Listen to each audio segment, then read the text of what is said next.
Welcome to my workspace. Yesterday, I met with some friends and we started having discussion about the bad impact of our desk job.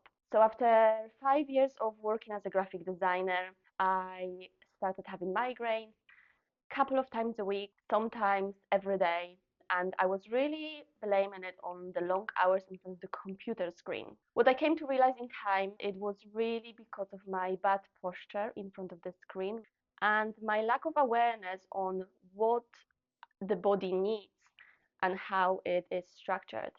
So this conversation from yesterday really inspired me to record this video about how to best set up your desk when you're working an office job.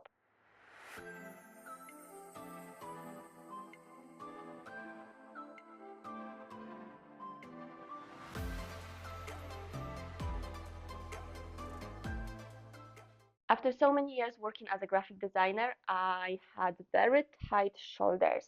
My shoulders were very forward. And just imagine for a moment when your shoulders are like this, how much you are pulling those muscles at the back of your shoulders and the shoulder blades. And simultaneously, as you do that, all those muscles in front are shrinking. Let me grab a little prop. This is called a tensegrity structure. I actually made it with sticks and rubber bands. But this tensegrity structure is made by equal pressure on each rubber band from one stick to another, and it's creating this structure.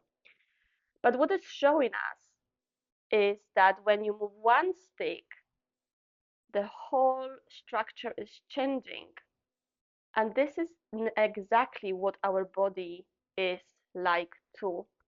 The moment we apply more pressure on one part, it's not just that one part that's changing, it's affecting the other side, it's affecting somewhere else, another point in the body. So sometimes we might notice that we start having issues with the hips, but actually we're having the issues there, but the cause of this issue is actually located somewhere else in the body. So during our office work, what we often do is one, our setup isn't correct, and two, our position is incorrect. But all of this is not necessarily our fault. It is lack of awareness that we have around our body and around the position of the desk. So usually what happens, we are sitting somewhat like this. Sometimes we are sitting not on our seat bones, but we are sitting kind of like curving our back like this. And then look, as you're watching this, look what's happening with my body to balance it.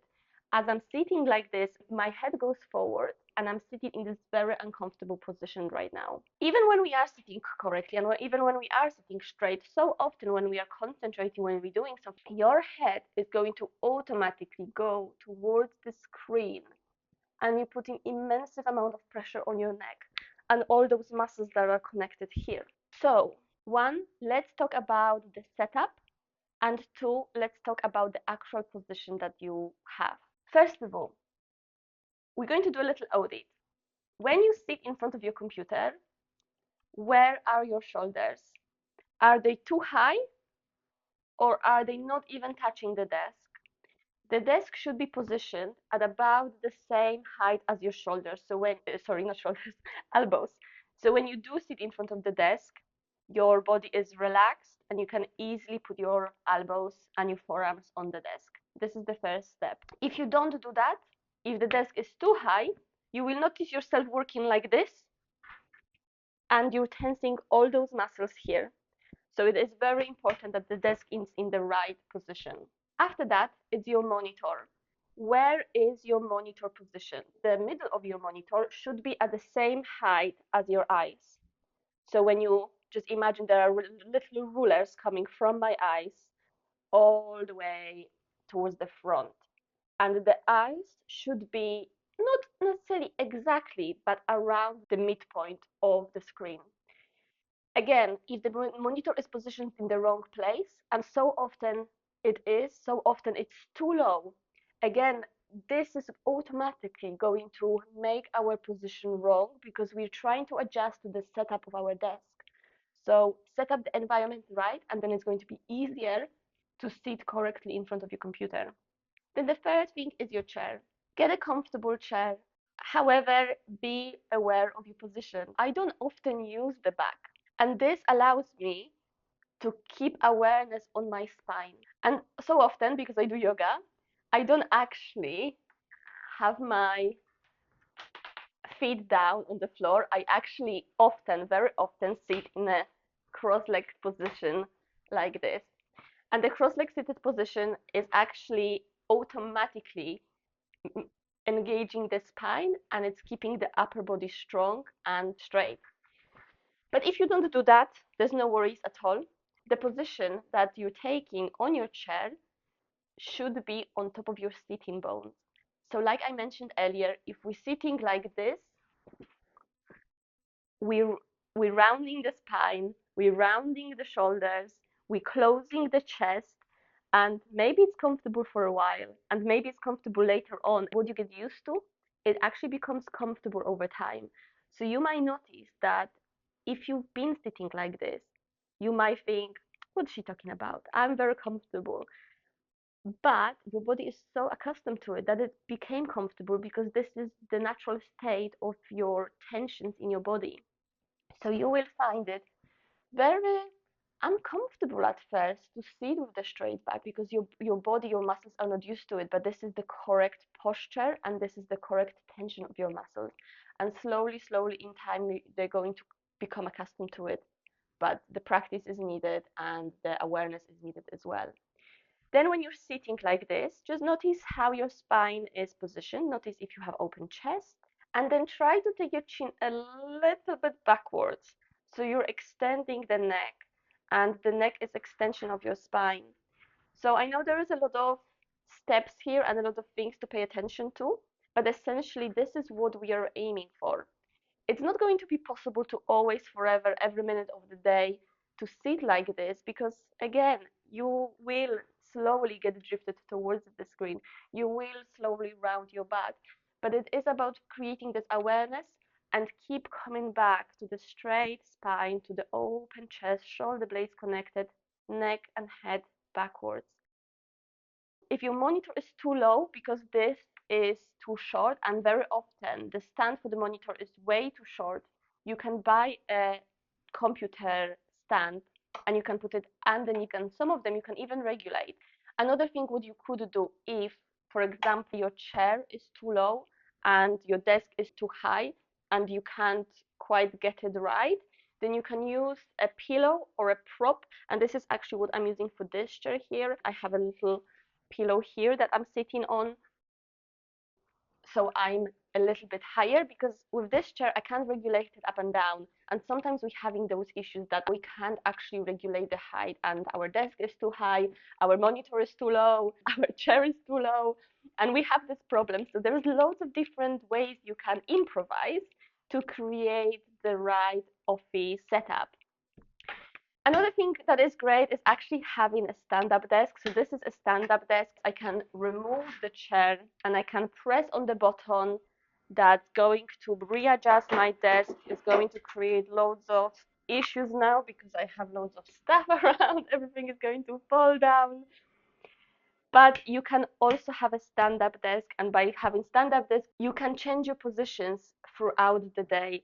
I mean, this is actually not a great setup for my monitor right now because when I'm standing, my monitor is too low, and this is and I don't think you can see my face actually, but this is a bad setup. This is the proof of a bad setup. Can you see where is my head in comparison to the screen? I have to look down, creating pressure at the back of my neck. And then in time, as I'm concentrating, my head is gonna come closer, closer, and add even more pressure on my neck. So this is exactly what not to do. If I am working when standing, what I should do in this situation, now I'm doing the little audit for myself, I should put my monitor on top of something which will help me when it comes to standing. Or potentially I could put the desk up. However, Do you know the problem? What is the problem if I do that? If I put my desk even higher, my shoulders are going to be like this, and it's not going to be very comfortable for all those muscles here. And I'm going to create more pressure, more tension, and the muscles are going to be not happy, not happy. So what we're doing here, we're talking about how we can make our body happier just by applying a few different changes in our desk setup. Sitting in front of computer screen has affected my body a lot. I was going for a deep tissue massage every week. It was very painful. The lady was forcing it on my muscles. I was coming out with the bruises. But I was thinking, I was convincing myself, this is what I need. If this is what it takes, if there's a little bit of pain that I need to go through to fix my body, that's what I will do. Maybe it was helping a little bit, but ultimately it didn't help fully. It was when I became aware of my body, I started doing yoga, I started doing the things to counteract my daily habits. This is what really changed. And along the way, I found different tips and tricks that really helped me, like myofascial release, which is release of the tissue that is surrounding the muscles of the body. So what happens when we are going through very deep and very hard massages, your body is actually tensing more. They're not relaxing. So it might actually be better to go for a relaxing massage to allow the body to soothe and relax. But when we are putting pressure on our muscles, the myofascial tissue that's surrounding the muscles is getting tighter, tighter, tighter, and it might actually have a counter effect to what our body really needs. So just be careful of that. I used to have a lot of problems with my spine, with my back, with my migraines, with my shoulders. All of those problems that I had came from bad posture. So now, as well as still continuing my job, which is a web and graphic design, I want to educate people on what you can do for yourself from holistic practices. Our body is so important and we should look after it. We should become more aware of it. And this is the first step. So I hope you found this video useful. And if you did, please like and subscribe to my channel. Leave a comment below, and I'll see you at the next one.